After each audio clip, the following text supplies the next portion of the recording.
انسان دنیا سے جاتا ہے ہم اس کے لیے اصالے ثواب کرتے ہیں. یہ جو ثواب ہم پہنچاتے ہیں تیجا 10واں 20واں 40واں برسی چھمائی، تو یہ جو ہم اصالے ثواب کرتے ہیں مرنے والے کو اس کا فائدہ پہنچتا ہے.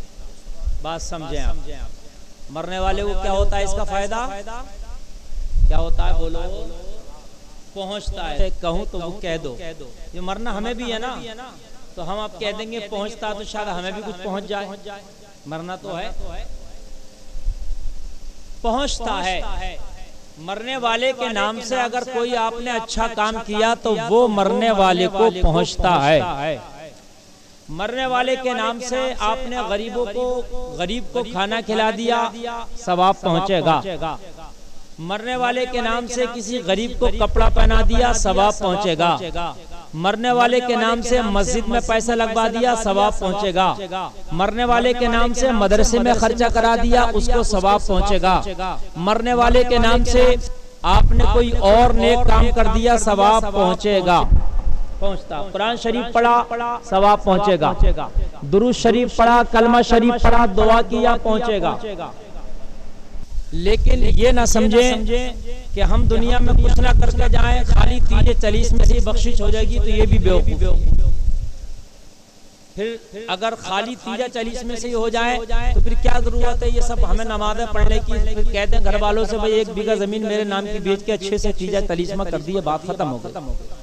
بھائی ہے کیا نہیں؟ لیکن نرا تیجا 40 میں سے بھی کچھ نہیں ہونے والا. ہم لوگ جو ہے خالی تیجا 40 میں پہ ہی ارے آ گئے. نماز ہم پڑھ نہیں رہے جو اہم ہے، فرض ہے.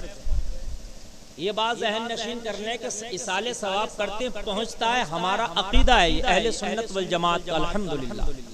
کچھ لوگ اس کی مخالفت کرتے ہیں، وہ ان کا عقیدہ الگ، ان سے ہمیں کوئی سروکار نہیں. ہمارا عقیدہ ہے کرنا چاہیے، پہنچتا ہے. لیکن ہمارا یہ بھی عقیدہ ہے کہ اپنی ظاہری زندگی میں کچھ نہ کر کے اسی پہ بھروسہ کر لیں تو یہ بیوقوفی ہے.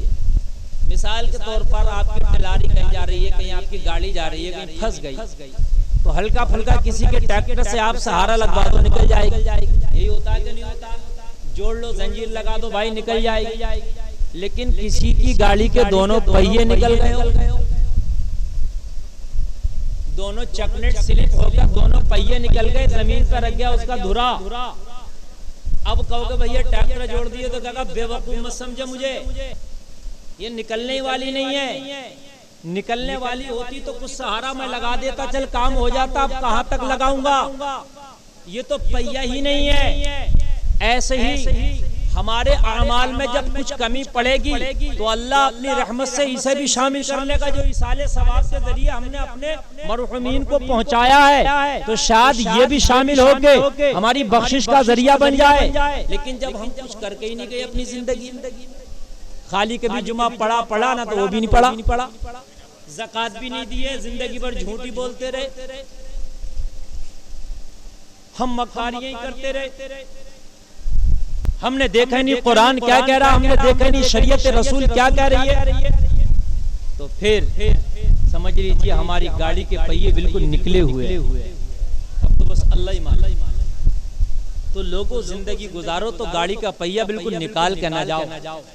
کم سے کم اپنی گاڑی میں ایسا پہیہ لے کے جاؤ کہ اگر کچھ کمی پڑے تو اللہ تعالیٰ یہ شامل. جیسے جب نمازوں کا حساب ہو رہا ہوگا تو کچھ کسی کی نمازیں کم پڑیں گی، کچھ نمازیں تو اس کے دیکھے جائیں گے کہ اس نے نفل کتنے پڑے تھے اپنی زندگی میں. جیسا نماز پڑھتے ہیں ظہر کی 2 رکعت نماز نفل ہے نہیں ہے اس میں، مغرب میں 2 رکعت نماز نفل ہے، عشاء میں 4 رکعت نماز نفل ہے. یہ نفل نماز ہم پڑھتے نہیں پڑھتے، اور غیر مؤکدہ سنتیں بھی پڑھتے ہیں، اور مؤکدہ کو بھی لگا لیجئے فرض کو چھوڑ کر کے. تو یہ جتنی نمازیں ہیں اللہ تعالیٰ کی رحمت اگر جوش میں آئے گی اور اگر ہماری نمازیں کچھ کم پڑ رہی ہوں گی تو پھر اللہ اپنی رحمت سے ان نوافل اور ان سنن کو بھی شامل کر لے گا تاکہ کسی طرح سے ہماری گاڑی نکل جائے. لیکن میاں جب پڑھنے گئے ہوں گے نفل تو جبھی پڑھے ہوں گے، جب عشاء پڑھی ہوگی جبھی تو 4 رکعت نماز نفل پڑھے ہوں گے، جب مغرب پڑھی ہوگی جبھی تو 2 رکعت نماز نفل پڑھے ہوں گے. بھئی بات سمجھ رہے ہیں کہ نہیں سمجھ رہے؟ جب ظہر پڑھی ہوگی ہم نے تبھی تو پڑھے ہوں گے، جب ہم نے پڑھی نہیں کام ہی ختم ہے. فرض بھی غائب ہے، سنت بھی غائب ہے، نفل بھی غائب ہے، تو کہاں سے حساب توڑ جوڑ لگاؤ گے؟ دیکھیے رحمت خدا بہانہ نہیں جویا، اللہ کی رحمت بڑی مہربان ہے اپنے بندے پہ،